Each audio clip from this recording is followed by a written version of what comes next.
Hello everyone. तो कैसे हैं आप सब। आज की इस वीडियो में बात करने वाले हैं आपके इग्नू सब्जेक्ट कोड BESC 133 की, जिसकी बुक का नाम है पाठ्य चर्चा शिक्षण अधिगम और आकलन। इसके मोस्ट इंपोर्टेंट क्वेश्चन देखने वाले हैं, यानी कि जबकि हर साल रिपीट हो रहे हैं, उसको मैंने इस वीडियो में इंक्लूड कर लिया। और ध्यान रखना, ये वन शॉट वीडियो रहेगी, इसके अलावा आपको कोई और वीडियो देखने की जरूरत नहीं है, ठीक है ना। इस सिंगल वीडियो से आपका काम हो जाएगा, ठीक है ना। तो अब इस वीडियो को आप ध्यान से देखना। आप मुझे इंस्टाग्राम पर फॉलो कर सकते हैं, यूजर नेम आपके सामने, आपकी कुछ ही पर्सनल क्वेरी तो आप मेरे से पूछ सकते हैं। आप हमें टेलीग्राम पर ज्वाइन कर सकते हैं, जिसका नाम है एकलव्य इग्नू। यहाँ पर आपको पीडीएफ नोट्स, जितने अपडेट्स है वो मिल जाते हैं, जितने क्वेश्चन पेपर है आपके सब्जेक्ट से रिलेटेड वो यहाँ पर आपको प्रोवाइड करा दिए जाते हैं, तो आप ज्वाइन कर सकते हैं, ठीक है। तो चलिए बात करते हैं क्वेश्चंस की। तो पहला क्वेश्चन क्या है भाई, कक्षा कक्ष प्रबंधन के विविध उपागमों की स्व उदाहरण चर्चा कीजिए, ठीक है। तो आपको ये बताना है भाई, जो आपने देखा होगा क्लासरूम, ठीक है ना। तो क्लासरूम को मैनेज कैसे करें, ठीक है ना। तो कक्षा कक्ष प्रबंधन के लिए जो विविध उपागम है, ठीक है, जो अप्रोचेस दे रखी हैं, उसको आपको उदाहरण के साथ बताना है, ठीक है ना। तो देखते हैं। तो कक्षा प्रबंधन क्या है भाई, कक्षा प्रबंधन का मतलब होता है कक्षा में अनुशासन और सकारात्मक माहौल बनाए रखना, ठीक है। अगर मैं बोल रहा हूँ कक्षा कक्ष प्रबंधन, तो इसका मतलब है भाई कि डिसिप्लिन हो और एक सकारात्मक एक पॉजिटिव माहौल बना रहे, ठीक है, क्लास के अंदर। तो इसको हम बोलते हैं भाई कक्षा कक्ष प्रबंधन, ठीक है ना। और इसका उद्देश्य बेसिकली क्या होता है भाई, छात्रों को ध्यानपूर्वक पढ़ाई कराना और उनके सीखने को बेहतर बनाना, ठीक है ना। क्योंकि डिसिप्लिन नहीं रहेगा तो यार कैसे वहाँ पर बच्चा सीखेगा ही नहीं, ठीक है ना, क्योंकि वहाँ पर शोर वगैरह मचता ही रहेगा। तो कक्षा कक्ष प्रबंधन बहुत जरूरी हो जाता है। क्यों जरूरी हो जाता है, क्योंकि इससे क्या होता है कि जो बच्चा है ध्यानपूर्वक पढ़ाई कर सके और सीखने को बेहतर बना सके, ठीक है। इसलिए ये कक्षा कक्ष प्रबंधन बहुत जरूरी होता है। तो उसका उद्देश्य आपको समझ आ गया होगा, ठीक है ना। तो हम बात करते हैं भाई उपागम की। तो पहला आप बताओगे अनुशासन पर आधारित उपागम, ठीक है ना। तो उसमें क्या होता है भाई, कक्षा में नियम बनाए जाते हैं, मतलब क्लास में कुछ नियम बना दिए और उनका पालन कराया जाता है, ठीक है ना। और जो नियम तोड़ता है भाई, इसको चेतावनी दी जाती है या इसको कोई पनिशमेंट दे दी जाती है, ठीक है ना। तो आपने देखा होगा ना भाई कि हमारी क्लास में कुछ नियम बना देते हैं भाई कि मैं अगर बाहर जा रहा हूँ, अगर कुछ बोल गया तो ठीक है, तो उसको क्या पनिशमेंट दी जाएगी। तो मतलब ये बहुत होता है, हमने देखा है, ठीक है भाई। अनुशासन बनाने के काफी तरीके होते हैं, कुछ नियम रूल बना देते हैं और कोई बच्चा उसको तोड़ता है तो उस पर उसको दंडित किया जाता है, पनिशमेंट दी जाती है, ठीक है ना। तो अनुशासन पर आधारित उपागम में आपको ये ध्यान रखना है, कुछ नियम बना दिए जाते हैं कक्षा में अनुशासन के लिए और उनका पालन करवाया जाता है। जो नियम तोड़ेगा, जो नहीं मानेगा, उसको चेतावनी दी जाती है। उदाहरण के लिए, अगर कोई छात्र बिना अनुमति के बोलता है, ठीक है ना, तो शिक्षक उसे चेतावनी दे देती है। मतलब कि टीचर ने बोल दिया भाई कि कोई भी क्या बिना परमिशन के नहीं बोलेगा, लेकिन बच्चा बोल रहा है, ठीक है, तो उसको फिर वार्निंग दे देती है टीचर, ठीक है, कि अगली बार से हुआ तो बेटा हाथ चाटा लग जाएगा, ठीक है। तो ऐसे बोलते हैं, आपने खुद देखा होगा, ठीक है ना। तो आपको ध्यान रखना है। तो पहला उपागम क्या हो जाएगा भाई, अनुशासन पर आधारित उपागम, ठीक है ना। आगे देखो, उसके बाद है भाई सकारात्मक प्रोत्साहन उपागम। तो इसमें क्या होता है भाई, छात्रों को अच्छे काम की तारीफ और पुरस्कार देकर प्रोत्साहित किया जाता है, ठीक है ना। तो इसको हम बोलते हैं सकारात्मक प्रोत्साहन उपागम। इसमें क्या होता है ना भाई, जो छात्र है कुछ अच्छे काम करता है तो उसकी तारीफ कर दी जाती है, ठीक है, और उसको पुरस्कार देकर भाई प्रोत्साहित कर दिया जाता है। तो इससे छात्रों में क्या बढ़ता है भाई, आत्मविश्वास बढ़ता है, ठीक है ना। गलत चीज मत समझ लेना, मतलब अगर मैं बोल रहा हूँ कक्षा कक्ष प्रबंधन, तो इसका मतलब ये मत समझ लेना भाई बच्चों को बस शांत कराना है, नहीं। हर चीज एक कक्षा में मैनेजमेंट कैसे करना है क्लास में, ठीक है, तो उसमें सब कुछ आ जाता है, ठीक है ना।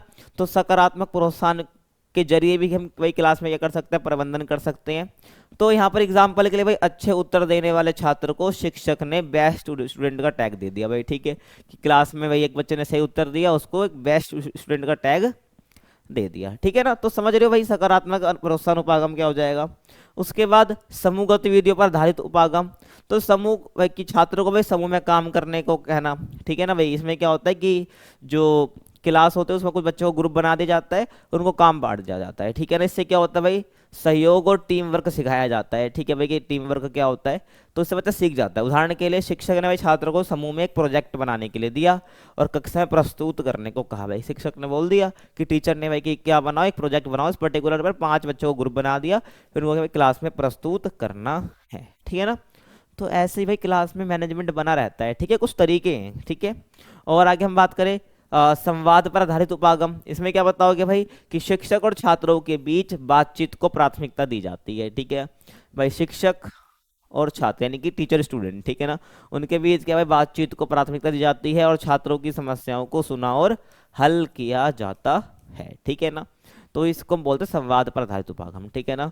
तो उदाहरण के लिए इसमें आप लोगों भाई शिक्षक ने कक्षा के बाद छात्रों के साथ बैठकर उनकी शंकाओं उनकी प्रॉब्लम को हल किया, ठीक है। तो इससे भी क्लास एकदम क्लास मैनेज की जाती है, ठीक है ना। उसके बाद भाई तकनीकी पर आधारित उपागम, तो शिक्षण को रोचक बनाने के लिए भाई वीडियो प्रोजेक्ट हो गया, स्मार्ट बोर्ड का इस्तेमाल किया जाता है, ठीक है, ताकि जो टीचिंग है ना वो अच्छी लगे, ठीक है ना, एक रोचक बन जाए वो, ठीक है। एग्जाम्पल है कि भाई शिक्षक ने कठिन विषय समझाने के लिए एक शैक्षिक वीडियो का इस्तेमाल किया, ठीक है, दिखाया, ठीक है ना भाई। तो इससे क्या होता है कि सब बच्चे उसको ध्यान से देखते हैं, सीखते हैं, ठीक है ना। तो इसी का मतलब भाई प्रबंधन करना यही होता है कि बच्चे की शिक्षा को बेहतर बनाना, ठीक है ना। तो प्रबंधन में क्या होता है कि हमने एक मान लो एक टीचर ने मैंने आपको पीछे बताया एक बेस्ट स्टूडेंट का टैग दे दिया, तो उस सब दूसरा बच्चा भी सीखेगा कि भाई मैं भी अगली बार से ऐसा आंसर दूंगा तो मेरे को भी बेस्ट स्टूडेंट का टैग मिल जाएगा। तो ऐसे कक्षा में प्रबंधन बना रहता है, ठीक है ना। उसके बाद भाई समय प्रबंधन उपागम, ठीक है, इसमें क्या होता है भाई कि कक्षा की सभी गतिविधियों को समय के अनुसार पूरा करने की योजना बनाई जाती है। मान लो कि कुछ भी गतिविधि है तो उसको बोल दे भाई इतना समय इसको पूरा करना होता है, ठीक है ना। तो इसको वैसे क्या वर्ष समय सीमा बना दी जाती है तो उसमें पूरा करना होता है, ठीक है, यानी कि टाइम बाउंडेशन बना दे, उससे पार कोई नहीं जाएगा उस टाइम को, ठीक है, समझ आ गया। तो शिक्षक ने भाई क्या करा, उदाहरण बता रहा हूँ आपको, शिक्षक ने 30 मिनट में पाठ समाप्त कर छात्रों को चर्चा के लिए समय दिया। तो उसने बोल दिया भाई कि मैं आया हूँ 30 मिनट में चैप्टर खत्म करेंगे, उसके बाद हम डिस्कशन करेंगे, ठीक है ना। तो ये टाइम बाउंडेशन कर दिया, ठीक है ना, 30 मिनट से ऊपर नहीं जाएगा चैप्टर। तो ऐसे और भी गतिविधियां हैं, ठीक है, मान लो कि एक क्लास टेस्ट ले रहा है, ठीक है, उसमें बोल देगा तुम्हारे पास आधे घंटे का टाइम है, ठीक है, उसके बाद तुम्हारा चेकिंग करूंगा, तो कुछ भी हो सकता है, ठीक है ना। तो जितनी भी गतिविधियां हो रही है उसको समय के अनुसार पूरा करने की योजना बनाई जाती है। तो इससे भी क्या रहता है, अब मान लो कि भाई एक पेपर ले लिया, ठीक है, एग्जाम ले लिया, ठीक है, सरप्राइज टेस्ट ले लिया, ठीक है, एक सरप्राइज एग्जाम ले लिया टीचर ने बच्चों से।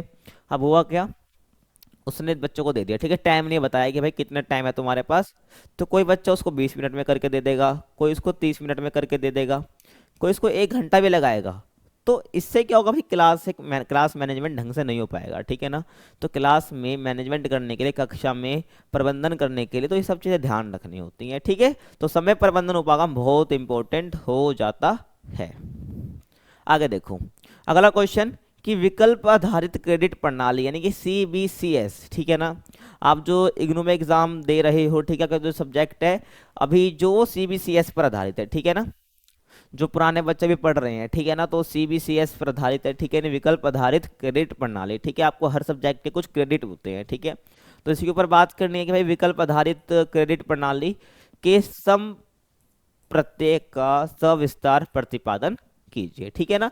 तो बेसिकली आपको ये बताना है, ठीक है भाई, समझ आ गया। तो देखो, तो विकल्प आधारित क्रेडिट प्रणाली यानी कि चॉइस बेस्ड क्रेडिट सिस्टम, ठीक है ना, भारत में क्या भाई उच्च शिक्षा को अधिक लचीला और छात्र केंद्रित बनाने के लिए आधुनिक शिक्षक प्रणाली है, ठीक है। जब हम बात करते हैं भाई CBCS की, तो ये जो उच्च शिक्षा होती है उसको अधिक लचीला बनाने के लिए और स्टूडेंट सेंट्रलाइज्ड करने के लिए यानी कि छात्र केंद्रित करने के लिए एक आधुनिक शिक्षक प्रणाली है। और ये प्रणाली छात्रों को क्या करते हैं भाई, विभिन्न पाठ्यक्रम में, ठीक है ना, विभिन्न पाठ्यक्रम में से अपनी रुचि के हिसाब से, ठीक है, अपनी रुचि के हिसाब से विषय चुनने के और अपनी शिक्षा को अधिक अर्थपूर्ण बनाने का अवसर प्रदान करती है, ठीक है। तो मतलब कि उसमें छात्रों की रुचि के अनुसार वो सब्जेक्ट चुन सकता है, ठीक है। अब आपने जब एक सब्जेक्ट चुने होंगे अपनी रुचि के हिसाब से चुने होंगे, ठीक है, आपके लिए सब्जेक्ट कंपलसरी नहीं कर दिए होंगे वहाँ पर, ठीक है। आपने जब फॉर्म फिल किया होगा तो आपने खुद अपने सब्जेक्ट चूज करे होंगे। तो CBCS के अंतर्गत यही होता है, ठीक है, तो ध्यान रखना, मैंने बता दिया है।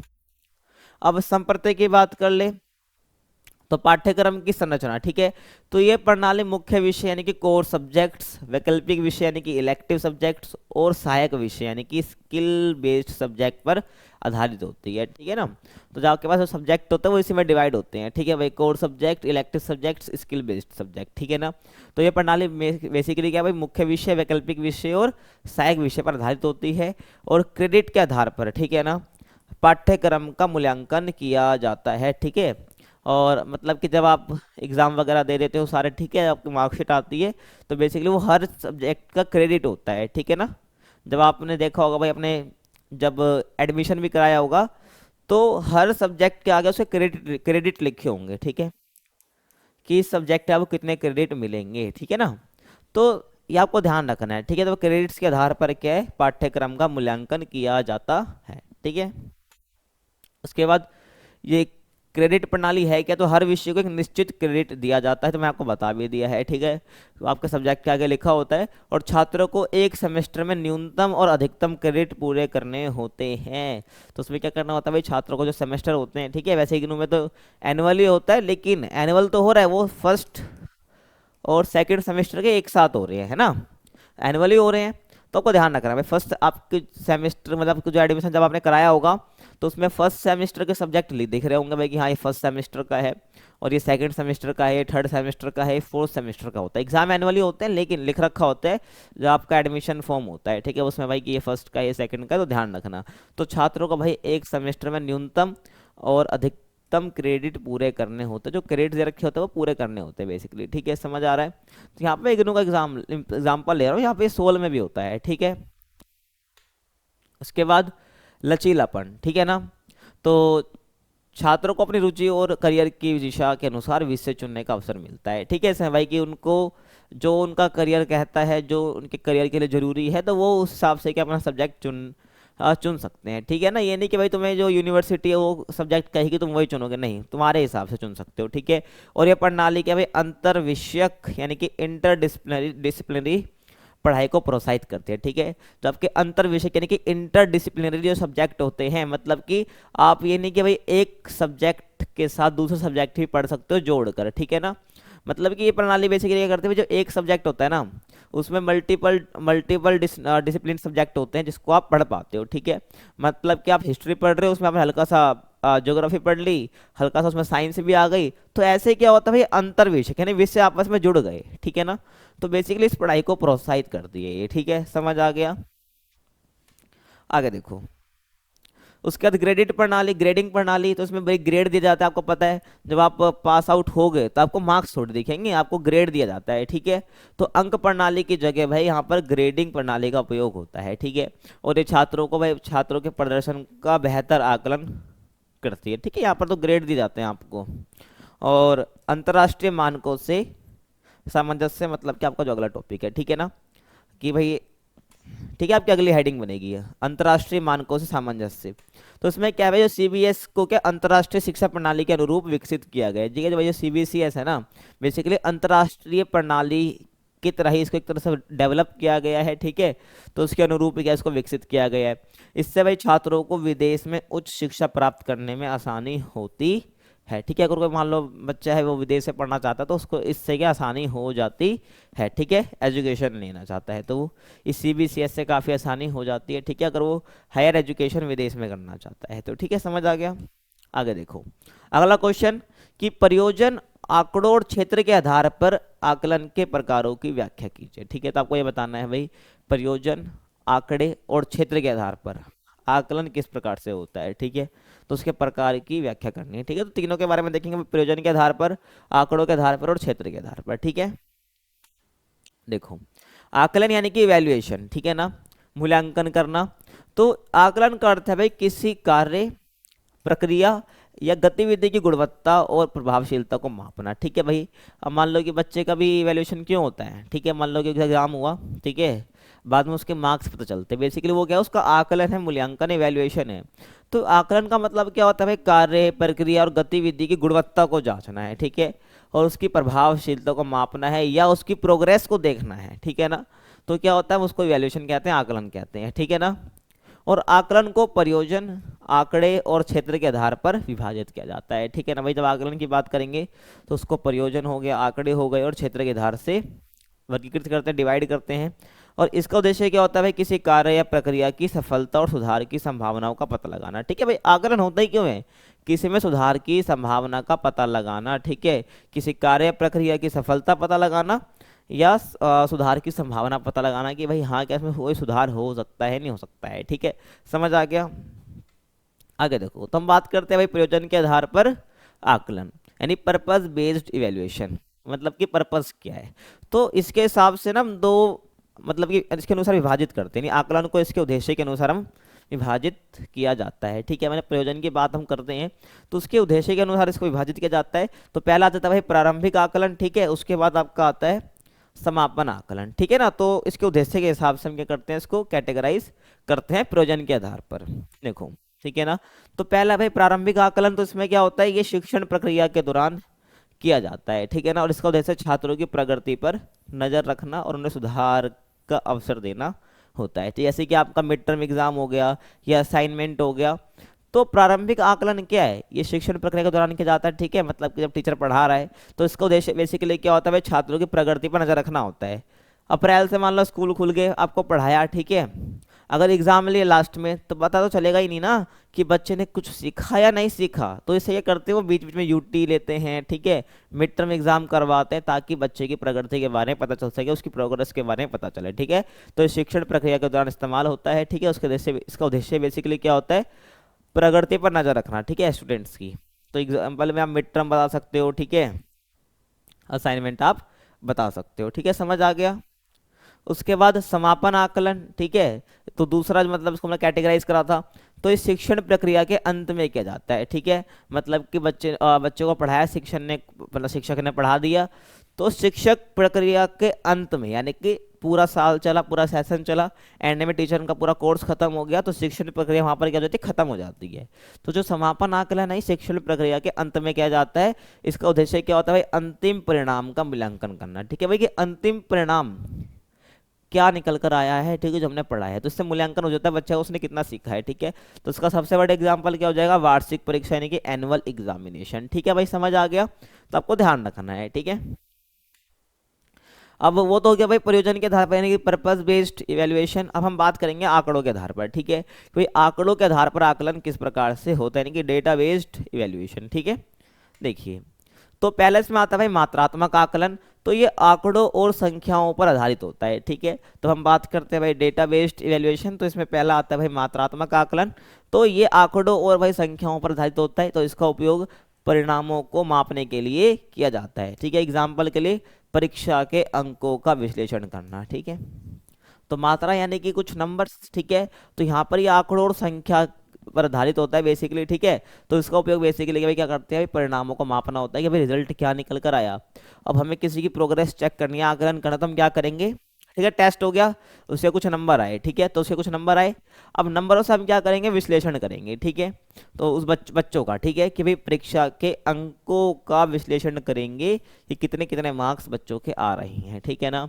और किसी के मान लो कि देखेंगे भाई आकलन कैसे करते हैं, मान लो मिड टर्म टेस्ट लिया, ठीक है, फिर प्री बोर्ड लिया, ठीक है, उसके बाद लास्ट टाइम मान लो बोर्ड एग्जाम हुए, ठीक है, तीन हुए। मान लो एक बच्चा है, उसके 80 में से 70 आए, फिर 65 आए, ठीक है। और फिर बोर्ड एग्जाम में देखते हैं भाई कि यहाँ पर उसके 75 आ रहे हैं, ठीक है। तो इससे क्या भाई, उसके मार्क्स से यहाँ पर क्या हो जाएगा, विश्लेषण हो जाएगा, ठीक है ना। तो यहाँ पर क्या करते हैं भाई, अंकों का विश्लेषण करते हैं कि बच्चे की प्रोग्रेस क्या रह रही है, ठीक है, 70 थे, 65 थे, इसको इम्प्रूवमेंट की जरूरत है या नहीं है। तो इससे ऐसे उसका क्या हो जाता है, इवेल्युएशन हो जाता है, आकलन हो जाता है, ठीक है ना। तो समझ आ गया भाई। देखो पीछे हमने बात करी थी भाई पर्पस क्या है, ठीक है ना। यहाँ पर हमने देखना है कि भाई कि छात्र की प्रगति कितनी है, ठीक है। यहाँ पर नंबर का कोई रोल नहीं है, हमने टेस्ट ले लिया, ठीक है, हमने मिड टर्म टेस्ट वगैरह ले लिए। उसके बाद भाई हम क्या करेंगे, मात्रात्मक आकलन का यूज कर लेंगे, हम नंबर देखेंगे अब, ठीक है। तो ऐसे उसकी और प्रगति पता चल जाएगी, ठीक है। उसके बाद गुणात्मक आकलन, तो ये व्यक्ति की समझ, व्यवहार और कौशल पर आधारित होता है, ठीक है। तो ये व्यक्ति की समझ, व्यवहार और कौशल पर आधारित होता है। तो इसमें क्या गुणात्मक जानकारी का उपयोग किया जाता है, यानी कि उदाहरण के लिए मैं बात करूं, छात्र के व्यवहार और दृष्टिकोण का आकलन करते हैं, ठीक है। मतलब कि यहाँ पर क्या बोला है भाई कि व्यक्ति की समझ, व्यवहार और कौशल पर आधारित होता है। अगर मैं बोलूँ गुणात्मक आकलन, जो कि मात्रात्मक आकलन में ही आता है, ठीक है ना। तो यहाँ पर व्यक्ति, मात्रात्मक कह रहा हूँ बेसिकली आपका आंकड़ों के आधार पर, ठीक है ना। मात्रात्मक तो उसका पार्ट है। तो इसमें आ जाएगा भाई हमारा गुणात्मक आकलन भी, इसमें व्यक्ति की समझ, व्यवहार और कौशल देखी जाती है, ठीक है।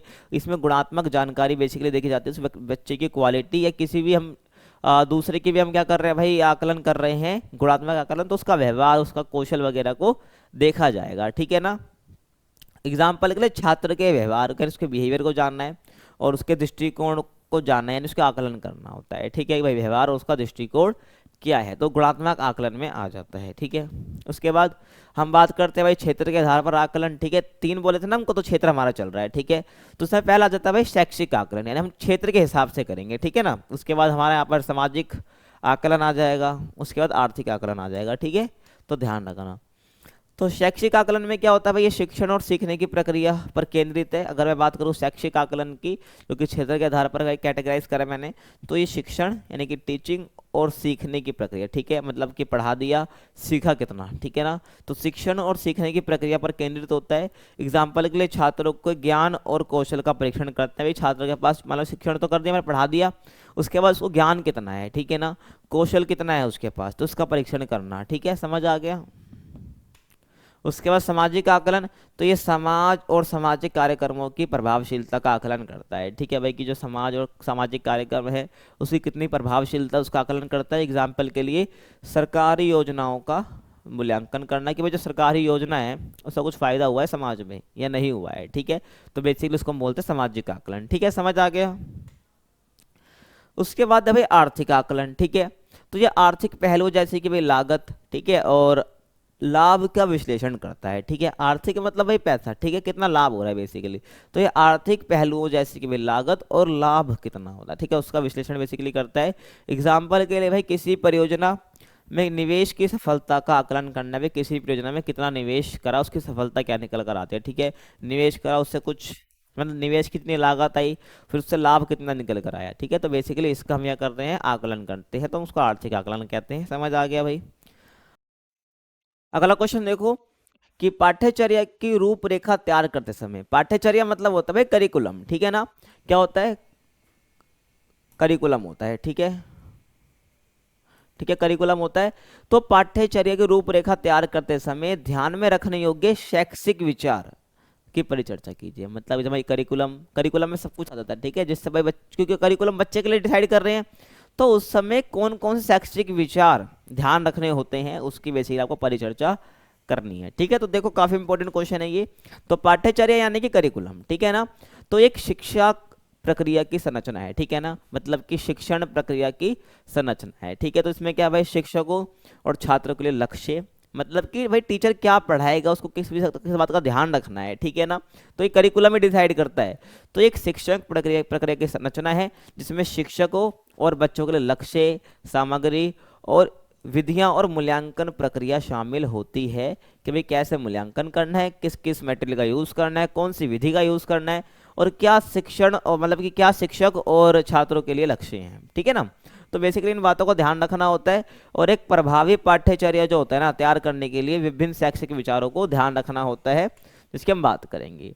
तो पहला है भाई छात्रों की जरूरतों का ध्यान रखना। जब पाठ्यचर्या बना रहे हैं, करिकुलम डिसाइड कर रहे हैं, तो वहां पर जो बच्चों की नीड्स है, जो स्टूडेंट्स की नीड है, उसका बेसिकली ध्यान रखना होता है। ठीक है, तो पाठ्यचर्या की चर्चा मतलब पाठ्यचर्या जो छात्रों की उम्र, रुचि और समझ के अनुसार होने चाहिए। ठीक है, जो करिकुलम बना रहे हैं, ठीक है, तो वो बच्चों की उम्र के हिसाब से होना चाहिए, उसकी रुचि के हिसाब से होना चाहिए और उसकी अंडरस्टैंडिंग के हिसाब से होना चाहिए। ठीक है, मतलब मान लो कि एक करिकुलम बन रहा है छोटे बच्चों के लिए, प्राइमरी लेवल के लिए, ठीक है, फर्स्ट सेकंड थर्ड के बच्चों के लिए, तो वहाँ पर हम जो बुक डिसाइड भी करेंगे ना, जो पढ़ाना भी होगा, वो ऐसा बनाएंगे भाई करिकुलम जिससे बच्चा सीख जाए। ठीक है ना, क्योंकि मान लो एक बड़े लेवल की बुक जैसे कि 7th 8th या 9th लेवल की जो बुकें होती है, जैसे उसमें समझाया जाता है, अगर वो छोटे बच्चों के में डाल दे तो वो नहीं सीख पाएगा, क्योंकि उसके लिए इतनी भी अंडरस्टैंडिंग डेवलप नहीं हुई है। तो वही बोला भाई पाठ्यचर्या जो पाठ्यचर्या जो बनाया जा रहा है, तो छात्रों को जरूर ध्यान रखनी, जिसमें उनकी उम्र, रुचि और उनकी समझ के अनुसार हमें ध्यान रखना है। ठीक है, वही वैसे ही पाठ्यचर्या बनेगा।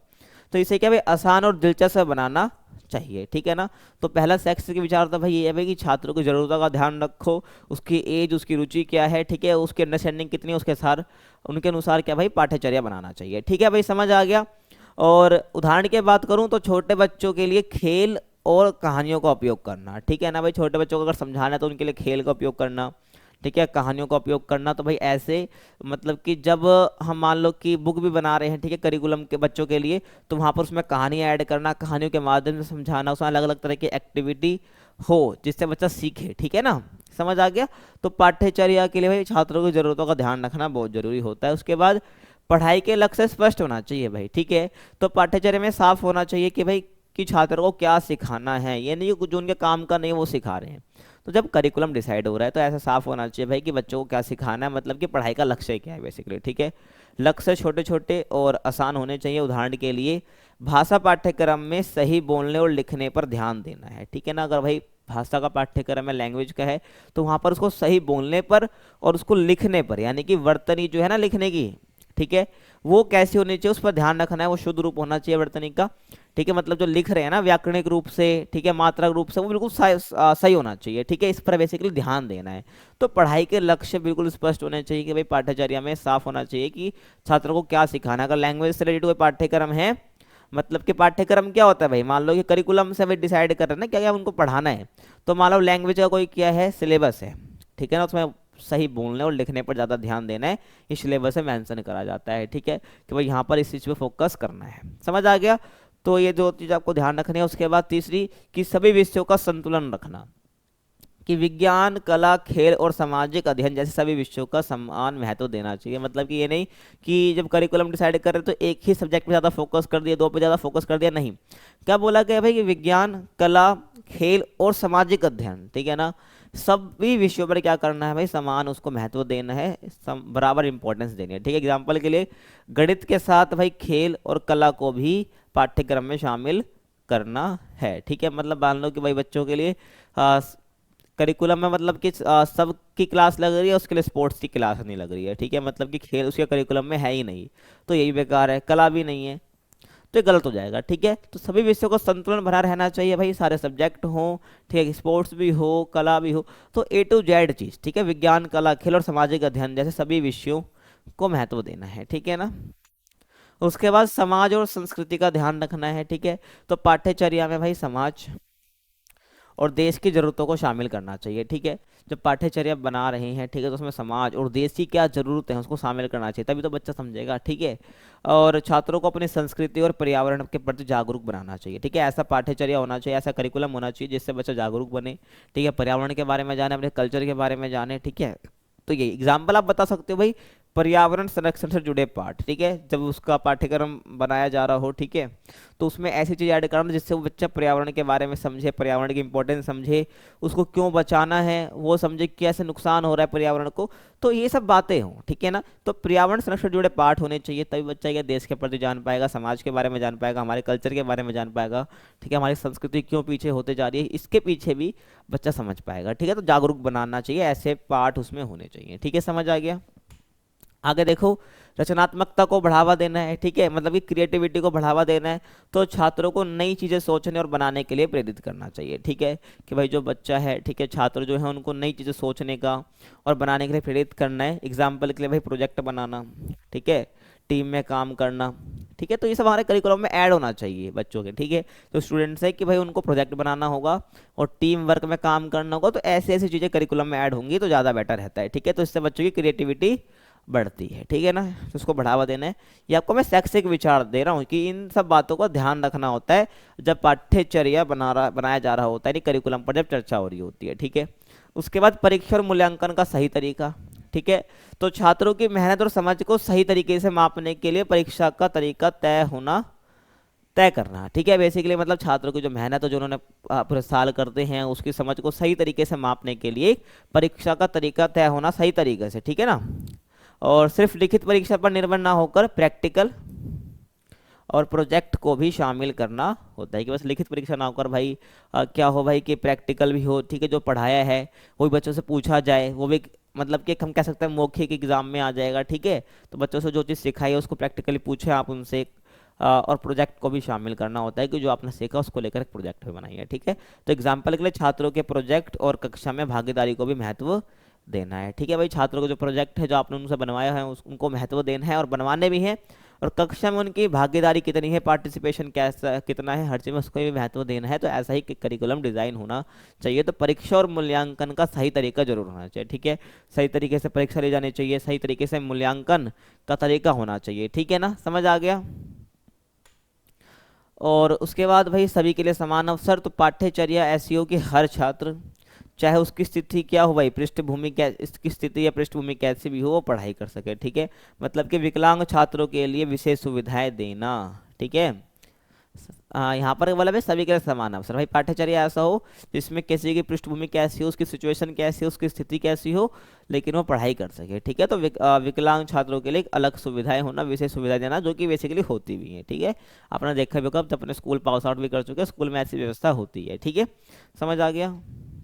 अगला क्वेश्चन देखो कि वेब पीए को एक समूह आकलन उपकरण के रूप में किस प्रकार प्रयोग किया जा सकता है, स्पष्ट कीजिए। ठीक है, तो आपको यह बताना है कि वेब पीए, ठीक है ना, तो उसको एक समूह आकलन के उपकरण, ठीक है, समूह आकलन यानी एक समूह का में क्या करना है, आकलन करना, ग्रुप बना दिया, उसका आकलन करना। तो वेब पीए क्या एक उपकरण है जिससे अब हम समूह का आकलन कर पाते हैं। तो किस प्रकार मतलब इसका प्रयोग किया जाता है, आपको बेसिकली ये बताना है। ठीक है, देखो, तो वेब पे एक ऑनलाइन टूल है, ठीक है, जिससे जो समूह कार्यों का आकलन करने के लिए उपयोग किया जाता है। ठीक है, समूह में काम कर रहे हैं तो उसका आकलन करने के लिए यूज किया जाता है, और ये छात्रों के समूह में किए गए कार्यों का मूल्यांकन करने के लिए और हर सदस्य के योगदान, ठीक है ना, को समझने में मदद करता है। ठीक है, ग्रुप बटा हुआ है, ठीक है, ग्रुप में कौन सदस्य कितना योगदान दे रहा है, ठीक है, ये सब जानने के लिए हम वेब पे जैसे ऑनलाइन टूल का यूज करते हैं, काफी ध्यान रखना है आपको। ठीक है, और ये टूल समूह में पारदर्शिता यानी ट्रांसपेरेंसी और निष्पक्षता बनाए रखने में सहायक होता है। ठीक है,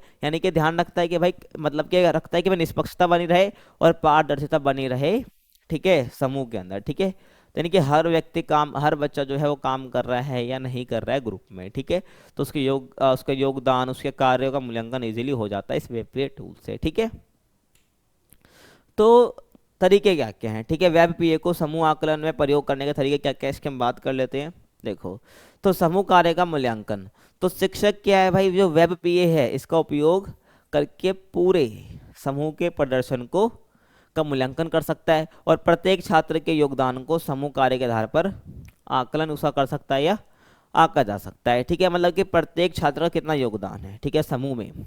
ठीक है, तो उसके कार्य के आधार पर क्या कर सकता है, उसका आकलन कर सकता है कि उसने कितना काम करा है उस ग्रुप में। तो प्रत्येक छात्र का भाई योगदान पता चल जाता है। ठीक है, उसके बाद क्या है भाई, छात्रों द्वारा सहकर्मी मूल्यांकन, मतलब कि छात्रों के जो सहकर्मी है, मतलब उनके बाकी सदस्य हैं, ठीक है, छात्रों के जो उस ग्रुप में शामिल हैं, तो उनका मूल्यांकन भी इजीली हो जाता है। तो वेब पे छात्रों को उनके साथियों का मूल्यांकन करने की अनुमति देता है कि भाई उनका जो साथी है, उनका सहकर्मी है, वो काम कर रहा है या नहीं कर रहा है। ठीक है, उस पर्टिकुलर किसी भी चीज़ के लिए जो ग्रुप बना है उसके लिए काम कर रहा है नहीं कर रहा है, तो मूल्यांकन करने की अनुमति देता है वेब पे। ठीक है ना, और ये प्रक्रिया छात्रों के व्यक्तिगत योगदान और टीम वर्क को आंकने में मदद करती है और टीम वर्क को और बेहतर बनाने में मदद करती है। ठीक है ना, तो जब वेब पीए की हम बात करते हैं तो ये प्रक्रिया बेसिकली क्या होती है, जो वेब पीए की प्रक्रिया है, ठीक है, ये छात्रों के व्यक्तिगत योगदान और उसके टीम वर्क को और अच्छे से आंका जा सकता है कि उसकी टीम में जो सब मेंबर्स हैं वो कैसे काम कर रहे हैं। ठीक है ना, तो इससे बच्चा खुद भी अपने साथियों पर नजर रख सकता है। ठीक है, तो इससे व्यक्तिगत योगदान के बारे में पता चलता है। ठीक है भाई, समझ आ गया। आगे देखो, उसके बाद प्रत्येक सदस्य के योगदान का निर्धारण, तो इससे क्या होता है भाई, वेब पीए से प्रत्येक सदस्य जो है ना उसके योगदान का निर्धारण हो जाता है। देखो, जैसे कि समूह के सभी सदस्यों को उनके योगदान के अनुसार अंक दिए जाते हैं। ठीक है भाई, उस समूह में उस बच्चे का कितना योगदान है तो उसके अनुसार उसको अंक दिए जाते हैं।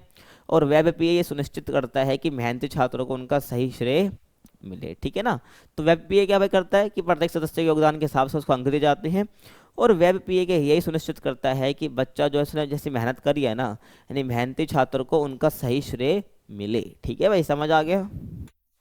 उसके बाद समय और पारदर्शिता, ठीक है, तो ये टूल क्या करता है भाई, मूल्यांकन की प्रक्रिया को बिल्कुल तेज और पारदर्शी बनाता है, मतलब बिना कोई झोल के। ठीक है, इसमें मतलब पारदर्शी होती है क्योंकि इससे ना हर बच्चे पर नजर रख पाते हैं जो ग्रुप में होते हैं। ठीक है, तो ये टूल मूल्यांकन प्रक्रिया को तेज बना देता है, ठीक है, और पारदर्शी बना देता है, ट्रांसपेरेंट बना देता है, और समूह कार्य में किसी भी प्रकार की असमानता को खत्म कर देता है। मतलब कि अगर समूह में कोई भी क्या भाई असमानता होती ही नहीं है, ठीक है, तो समूह कार्य में कोई भी असमानता होती है उसको खत्म कर देता है, क्योंकि इससे क्या ये नहीं बोला जा सकता भाई कि मैंने ज़्यादा काम करा है उसने कम करा है, क्योंकि वेब पे टूल ऐसा ही है काम करता है कि इससे बस बच्चों पर नज़र रखी जा सकती है और खुद बच्चे भी रख सकते हैं। ठीक है, जो ग्रुप में शामिल हैं। ठीक है, समझ आ गया। उसके बाद फीडबैक प्रदान करना, तो वेब पे छात्रों को व्यक्तिगत फीडबैक प्रदान करता है जिससे वे क्या करते हैं, अपने प्रदर्शन को सुधार सकते हैं। ठीक है ना, तो समझ आ रहा है, तो फीडबैक प्रदान भी कर सकते हैं वो, आपस में ध्यान रखना। अगला क्वेश्चन देखो कि अधिगम को प्रभावित करने वाले विविध कारकों को एक एक करके बताइए। ठीक है ना, तो आपको बताना है क्या बेसिकली, जो अधिगम यानी कि लर्निंग। ठीक है, अधिगम मतलब क्या होता है भाई, लर्निंग होती है। ठीक है, ठीक है, तो अधिगम को प्रभावित करने वाले कारक क्या क्या हैं, ठीक है, तो आपको बताना है। देखिए, तो अधिगम यानी लर्निंग की एक जटिल प्रक्रिया जो व्यक्ति के ज्ञान, कौशल और व्यवहार को विकसित करती है, ठीक है। भाई तुम क्या सीख रहे हो, तुम कैसे लर्निंग कर रही हो, ठीक है, ध्यान रखना। तो अधिगम क्या एक जटिल प्रक्रिया है जो व्यक्ति के ज्ञान, कौशल और व्यवहार को विकसित करती है, ठीक है। और इस प्रक्रिया को भाई विभिन्न कारक प्रभावित करते हैं, उसका फिजिकल, उसका मेंटल, तो सब चीज़ों पर हम बात करेंगे भाई। जो उसकी लर्निंग है उसको प्रभावित करने वाले कारक कौन कौन से हैं, ठीक है ना। तो देखो भाई, तो जैसे कि यहाँ पर शारीरिक कारक आ जाएगा, ठीक है। तो व्यक्ति के स्वास्थ्य, ठीक है, ऊर्जा स्तर और शारीरिक फिटनेस का अधिगम पर सीधा प्रभाव पड़ता है, ठीक है। कि व्यक्ति का भाई हेल्थ कैसी है, उसका उसके पास एनर्जी कितनी है, उसकी शारीरिक रूप से वो कितना फिट है, मतलब, ठीक है। तो ये सब अधिगम पर भाई सीधा प्रभाव डालती है, मतलब उसका हेल्थ बेकार है, ठीक है, उसके अंदर एनर्जी नहीं है, तो वो सीखेगा भी धीरे धीरे, ठीक है, वो सीख भी नहीं पाएगा। तो यहाँ पर एग्जांपल आप ये ले सकते हो, बीमार व्यक्ति के सीखने की गति धीमी हो सकती है, ठीक है। जो बीमार व्यक्ति है उसके लिए जो सीखने की गति है, जो स्पीड है, वो बहुत धीमी हो सकती है, ठीक है ना। तो शारीरिक कारक हो जाता है भाई जो कि अधिगम में प्रभावित करता है अधिगम को। तो उसके बाद है भाई मानसिक कारक यानी कि भाई मेंटल फैक्टर। तो ध्यान, रुचि, स्मरण यानी कि याद करने की शक्ति, और तर्क शक्ति, मतलब कि कुछ भी चीज़ उसने सुनी या देखी तो उसको वो तर्क कर सके, ठीक है ना। तो हम तर्क शक्ति बोलते हैं। जैसे मानसिक कारक अधिगम को प्रभावित करते हैं, मतलब कि देखा जाता है उसका ध्यान, उसका फोकस कितना, उसकी रुचि, उसका इंटरेस्ट कितना, उसका स्मरण यानी कि याद करने की शक्ति, और तर्क शक्ति यानी कि तर्क कर सके, ठीक है ना वो। तो ये सब भाई एक मानसिक काम है सारे, ठीक है।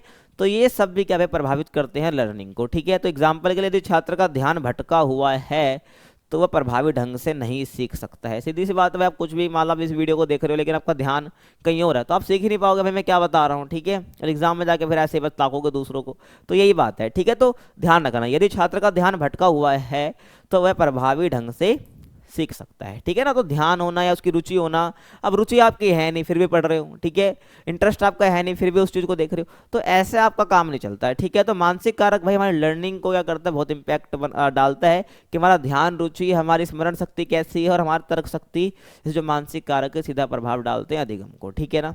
एग्जाम्पल मैंने आपको समझा ही दिया है। आगे देखो, उसके बाद भाई शिक्षक का प्रभाव, ठीक है। तो सिखाने में भाई टीचर का भी योगदान बहुत होता है, ठीक है ना।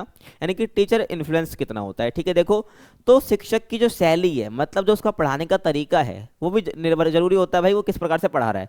तो शिक्षक की शैली, व्यवहार और प्रोत्साहन छात्रों के सीखने को प्रभावित करते हैं। शिक्षक ही भाई आता है, मतलब जो टीचर पढ़ाने आ रहा है, हाँ भाई बुक खोलो, ठीक है, बस पेज पलटवा दी, रीडिंग करवा दी, बस हो गया। अरे ऐसे तो बच्चा कभी जिंदगी में नहीं सीख सकता। तो शिक्षक का प्रभाव भी बहुत जरूरी हो जाता है भाई अधिगम के लिए, तो ध्यान रखना। तो भाई शिक्षक की जो शैली है ना पढ़ाने की, ठीक है, तो पढ़ा कैसे रहा है, ठीक है, उसका व्यवहार कैसा है, ठीक है, और वही वो बच्चों को प्रोत्साहन कर भी रहा है, प्रेस कर भी रहा है, उसने कुछ अच्छा काम किया या उसने मान लो पहले से अच्छी प्रोग्रेस करी तो उसकी तारीफ कर रहा है नहीं कर रहा। तो ये सब चीज़ें भी भाई छात्रों के सीखने को प्रभावित करती है। मान लो भाई एक बच्चा है, उसने बहुत मेहनत करके, वो मान लो कि 80 मार्क्स एग्जाम था, वो पहले ला रहा था 30 मार्क्स, वो 50 ले आया। तो टीचर ने उसको तारीफ करने की जगह, प्रोत्साहन करने की जगह बोल दिया भाई ये तो बहुत कम नंबर है, ठीक है, तेरे से अच्छे बच्चे, मतलब तेरे से बाकी बच्चे कितना अच्छा कर रहे हैं। तो उसको ऐसे बोलेगा क्या होगा भाई, वो डीमोटिवेट हो जाएगा, क्योंकि उसने पहले से ज़्यादा मार्क्स लाए, पहले से ज़्यादा मेहनत उसने करी।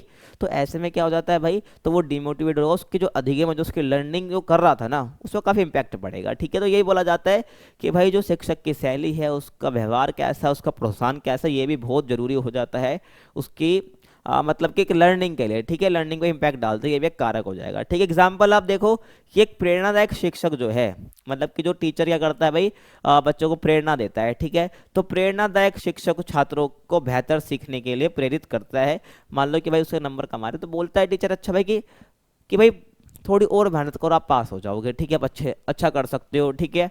तो ध्यान रखना, ठीक है भाई। तो ऐसे आप ध्यान रख सकते हो, ठीक है, कि भाई कैसे कैसे आपको लिखना है।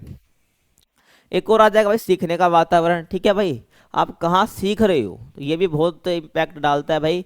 आप एक ऐसी जगह पे सीख रहे हो भाई जहाँ पे बहुत शोर हो रहा है, यहाँ पर मान लो कि आप पढ़ रहे हो और बाकी जगह भाई बच्चे गेम खेल रहे हैं, तो आप पढ़ ही नहीं पाओगे। तो सीखने का वातावरण, ठीक है, लर्निंग एनवायरनमेंट भी चाहिए होता है।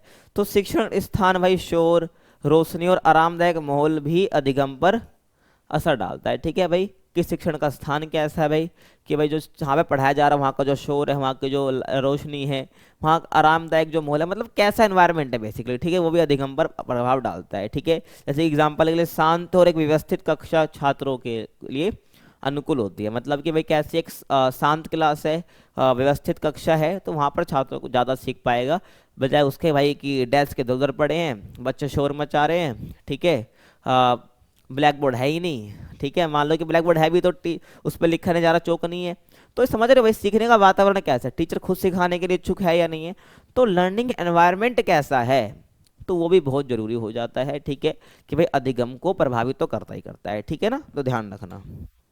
उसके बाद अधिगम विधि, यानी कि लर्निंग मेथड क्या है, तो सीखने की प्रक्रिया या तरीका भी बहुत अहम भूमिका निभाता है। मान लो आप अपना पढ़ रहे हो, ठीक है, आपका जो भी मतलब कि आपका जो भी चल रहा है, ठीक है, कोर्स चल रहा है आपका, ये जो सब्जेक्ट आप पढ़ रहे हो, अब उसको पढ़ कैसे रहे हो, ठीक है, आप रट रहे हो, ठीक है, आप बस बुक पढ़ते ही जा रहे हो, समझने की कोशिश कर रहे हो या नहीं कर रहे हो, तो सीखने का तरीका यानी कि अधिगम विधि यानी कि लर्निंग मेथड क्या है आपका, ये भी बहुत जरूरी हो जाता है भाई कि अधिगम को प्रभावित करने में, ठीक है। एग्जाम्पल के लिए भाई प्रायोगिक तरीके से सीखने वाले छात्र विषय को जल्दी समझते हैं, मतलब कि जो रटते हैं उनसे ज़्यादा जो भाई प्रैक्टिकल तरीके से समझते हैं कि कंसेप्ट को देखते हैं समझते हैं, वो ज़्यादा उसको याद रख पाते हैं, जल्दी समझते हैं, ठीक है, बजाय उसके भाई जो रट रहा है, जो केवल पढ़ रहा है, ठीक है, बस मतलब कि वो शब्दों को बस देख रहा है, ठीक है ना, समझ आ गया। तो अधिगम विधि भी भाई बहुत जरूरी हो जाती है लर्निंग के लिए, ठीक है, आप किस तरीके से या कौन सी प्रक्रिया से आप सीख रहे हैं, ठीक है ना, समझ आ गया। उसके बाद आयु और विकास का स्तर, ठीक है, तो अब जो आप इस एज में भी हो, ठीक है, जिस एज में हो आप, जो उस एज में सीख सकते हो ना भाई, आज से 10 साल बाद आप नहीं सीखोगे, नहीं सीख पाओगे उस चीज़ को, ठीक है। अगर आप मान लो कोई स्किल सीखना चाहते हो, अभी आप सीख जाओगे, लेकिन अगर 10 साल बाद सीखने की कोशिश करोगे ना, सीख तो जाओगे बट काफ़ी टाइम लगेगा और उतनी एक्यूरेसी के साथ नहीं सीख पाओगे, ठीक है, बहुत टाइम लगता है। तो वही बोला गया है भाई, तो व्यक्ति की जो उम्र है ना और जो मानसिक विकास है वो अधिगम की गति और क्षमता को प्रभावित करता है, ठीक है ना। उदाहरण के लिए छोटे बच्चे खेल खेलने में तेजी से सीखते हैं, ठीक है ना, आपने देखा होगा भाई छोटे बच्चों को जो बता दोगे वो जो जल्दी सीख जाते हैं, ठीक है, तो यही बोला जाता है, ठीक है ना, कि भाई व्यक्ति की जो उम्र होती है ना और जो उसका मानसिक विकास होता है वो भी अधिगम की गति को देखता है कि भाई उसकी लर्निंग की स्पीड कितनी है, ठीक है, वो उम्र के साथ साथ घटती जाती है, ठीक है, आप जितने छोटे हो आप उतना तेजी से सीख पाते हो, ठीक है, समझ आ गया। अगला क्वेश्चन देखो कि पाठ्यचर्या और समव्यवहार, ठीक है ना, यानी कि करिकुलम और प्रैक्टिस, ठीक है ना, के लिए निहितार्थों पर विशेष बल देते हुए पियाजे के बाल विकास और अधिगम के सिद्धांत की परिचर्चा कीजिए, ठीक है। तो यहाँ पर वैसे आपको पियाजे का सिद्धांत बताना है, ठीक है, यानी कि जो करिकुलम और जो प्रैक्टिस है ना, इसके लिए भाई क्या निहितार्थ है, ठीक है, पियाजे के सिद्धांत के, ठीक है ना, तो बेसिकली आपको वो बताना है, ठीक है, तो ध्यान रखना, काफी इंपॉर्टेंट क्वेश्चन है ये। तो जो जीन पियाजे है एक प्रसिद्ध क्या भाई मनोवैज्ञानिक है, ठीक है, जिन्होंने क्या भाई बाल विकास यानी कि एक जो बच्चे का डेवलपमेंट के लिए और एक लर्निंग के लिए, लर्निंग के क्षेत्र में एक अपना महत्वपूर्ण योगदान दिया है, ठीक है, और उनके क्या भाई संज्ञानात्मक विकास के सिद्धांत यानी कि कोग्निटिव डेवलपमेंट थ्योरी, ठीक है, ने ये समझाया कि बच्चे कैसे सोचते हैं, ठीक है, सीखते हैं और अपने अनुभवों से ज्ञान का निर्माण करते हैं, ठीक है, जो बच्चों के एक्सपीरियंस होते हैं बच्चों उससे ज़्यादा सीखते हैं, ठीक है, तो उन्होंने ये बताया है, ठीक है, अपने कोग्निटिव डेवलपमेंट थ्योरी में, ठीक है ना। संज्ञानात्मक विकास का मतलब होता है बच्चे का ओवरऑल विकास होना, ठीक है, ध्यान रखना, और उनका सिद्धांत पाठ्यचर्या और शिक्षण व्यवहार यानी करिकुलम एंड प्रैक्टिस के लिए अधिक उपयोगी है, ठीक है, जो ये पियाजे का सिद्धांत है वो करिकुलम और उसको व्यवहार में लाना यानी उसकी प्रैक्टिस के लिए बहुत इंपॉर्टेंट है, मतलब करिकुलम में इनका जो सिद्धांत है उसको इम्प्लीमेंट करना चाहिए, ठीक है, बेसिकली ध्यान रखना। तो हम बात करते हैं पियाजे के बाल विकास के सिद्धांत के मुख्य चरण की, ठीक है ना, देखो भाई, ठीक है, तो संवेदी गामी चरण, ठीक है, जन्म से लेकर 2 वर्ष तक, ठीक है, तो बच्चे अपने अनुभवों को भाई इंद्रियों और शारीरिक गतिविधियों के माध्यम से सीखते हैं, ठीक है, तो बच्चे अपने अनुभवों को इंद्रियों से और जो उसकी उनकी फिजिकल एक्टिविटी होती है उसके माध्यम से सीखते हैं। निहितार्थ क्या है भाई कि इस चरण में पाठ्यचर्या में खेल खिलौने, ठीक है, और हाथों हाथ गतिविधियां शामिल की जानी चाहिए। तो मान लो 2 साल का बच्चा उसको बुक वगैरह थोड़ी सिखा पाओगे आप, तो खेल खिलौने होने चाहिए, ठीक है, कुछ हाथ से कुछ एक्टिविटी होनी चाहिए, तो उससे बच्चा जल्दी सीखेगा, ठीक है, जो उसके पाठ्यचर्या में होगी, ठीक है, तो निहितार्थ ये है इसमें, ठीक है, मतलब कि इसमें क्या अर्थ निकल रहा है इसका, ठीक है, यानी कि निहित अर्थ, ठीक है ना। निहितार्थ का मतलब होता है इसके अंदर क्या अर्थ निहित है, मतलब कि जो इनका बाल विकास का सिद्धांत है उसमें क्या अर्थ निहित है, बेसिकली आपको ये बताते हुए चलना है, ठीक है ना। देखो उसके बाद है भाई पूर्व संक्रियात्मक चरण, यानी कि 2 से 7 वर्ष तक। तो बच्चे भाई क्या करते हैं भाई, भाषा और प्रतीकों का उपयोग करना शुरू करते हैं भाई जब 2 से 7 वर्ष तक ये जो आती है, इसको हम बोलते हैं पूर्व संक्रियात्मक चरण, ठीक है, अब प्याजे के हिसाब से। तो उन्होंने बोला भाई बच्चे जो है भाषा और प्रतीकों का उपयोग करना स्टार्ट कर देते हैं इस एज तक, ठीक है। और ये वे तर्क और दूसरों के दृष्टिकोण को पूरी तरह समझ नहीं पाते हैं इस एज तक, ठीक है। मतलब कि दूसरा क्या सोच रहा है उस बारे में, उसका दृष्टिकोण क्या है, ठीक है। और वो मतलब दूसरे का दृष्टिकोण कह लो, दूसरे की क्या अंडरस्टैंडिंग है, दूसरा क्या कहना चाह रहा है उसको नहीं समझ पाते हैं। बस बच्चे इस टाइम पे क्या होते हैं, बच्चे जो भाषा होती है, ठीक है, प्रतीकों का उपयोग करने लग जाते हैं, मतलब बच्चे बोलने लग जाते हैं, ठीक है। उनको पता है कि भाई ये चीज़ क्या है, तो उसका उपयोग वो करना चल जाते हैं, ठीक है। तो इसमें अर्थ निहित अर्थ हम क्या निकाल सकते हैं, तो इस चरण में भाई शिक्षण में कहानियाँ, चित्र होनी चाहिए, खेल आधारित गतिविधियाँ शामिल करनी चाहिए, ठीक है ना। मतलब कि हमें करिकुलम में ये सब ऐड करना चाहिए, ठीक है, मैंने बता दिया है। उसके बाद सामान्य संक्रियात्मक चरण यानी कि 7 से 11 वर्ष। तो बच्चे क्या भाई तर्क संगत सोचने लगते हैं इस टाइम पे, ठीक है।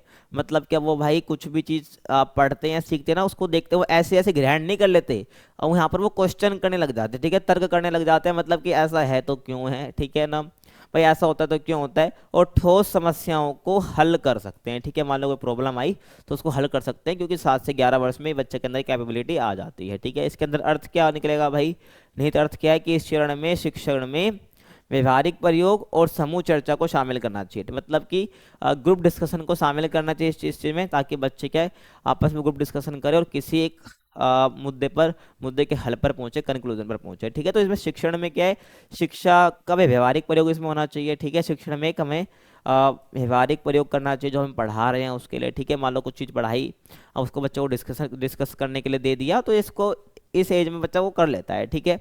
और समूह चर्चा को शामिल करना चाहिए, ठीक है ना, समझ आ गया। क्योंकि यहाँ पर क्या है बच्चा जो है तर्क संगत, क्योंकि जब ग्रुप डिस्कशन होता है तो उसमें भाई तर्क करना बहुत जरूरी होता है, ठीक है। तो बच्चे भाई तर्क संगत सोचने लगते हैं और ठोस समस्याओं को हल भी कर लेते हैं, ठीक है। तो इसमें आप बता सकते हैं, निहित अर्थ मैंने बता दिया है।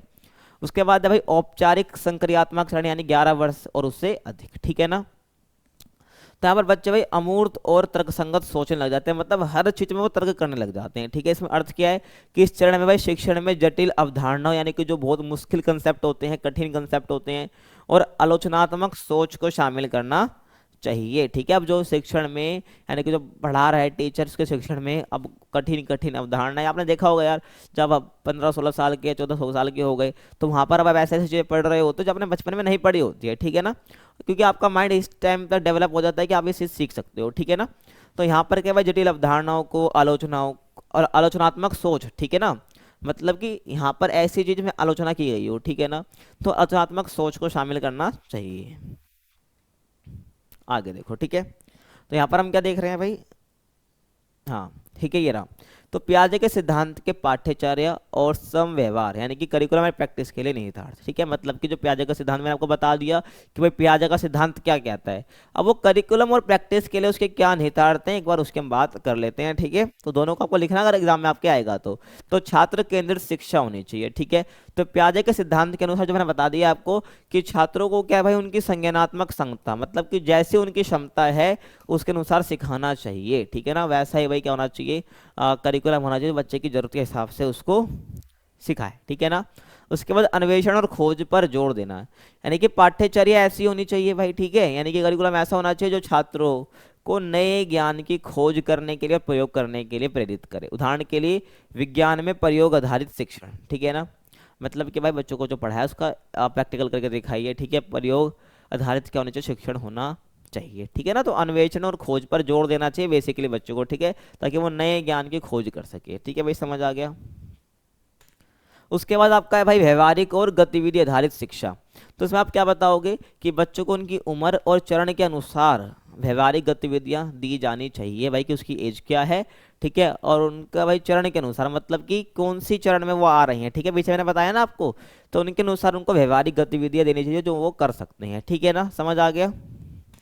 उसके बाद अलग अलग चरणों के लिए अलग अलग शिक्षण रणनीति है, मतलब कि जो बच्चा 0 से 2 साल के चरण में है, 2 से 7 के में है, 7 से 11 के में है, 11 से उससे अधिक में है, तो चरण के हिसाब से क्या उसको अलग अलग शिक्षण रणनीतियां होनी चाहिए भाई, कि इस चरण के लिए कैसा हमें कौन सी रणनीति अपनानी है पढ़ाने के लिए, ठीक है, शिक्षण के लिए।